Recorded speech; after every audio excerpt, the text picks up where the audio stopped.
that pipeline building. It's identifying the big donors of tomorrow and really moving them through the funnel. So if you have less entering the process, you're going to have less output. And ultimately, that's where I think it really comes into play, is knowing that it is truly this continual cycle. So if you are a program and you did a great job this year acquiring a bunch of new donors, fantastic, high five. What are you doing the next year?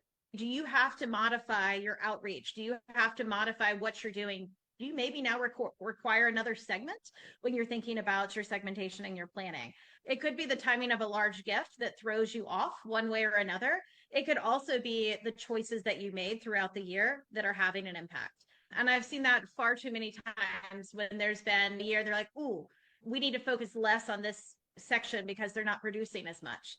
And that really comes back to, especially in higher ed, where we take annual giving and it's off to the side in its own area.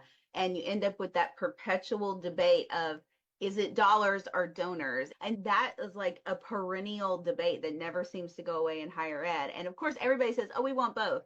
But like when it comes down to it, and it's a choice between, do we do the second ask and get the extra money this year, or do we continue our acquisition and reactivation efforts and just accept that we're going to get a little bit less? They often make the wrong decision. In my opinion, they often they tilt 100%. Inevitably towards dollars. A healthy annual giving program should be losing its top prospects every single year to major gift officers. Like it absolutely should. So if that is not happening in your annual fund, then your annual fund is not functioning correctly. And I think that's really something that's hard to think about when you are so dollars focused, which is why I continue to push on the importance of donors. Sure, we need dollars. We need to be able to cover the pieces. But if you're doing substantive non-donor or acquisition outreach or stewardship outreach or research or things of that nature, that may not have a positive ROI this year.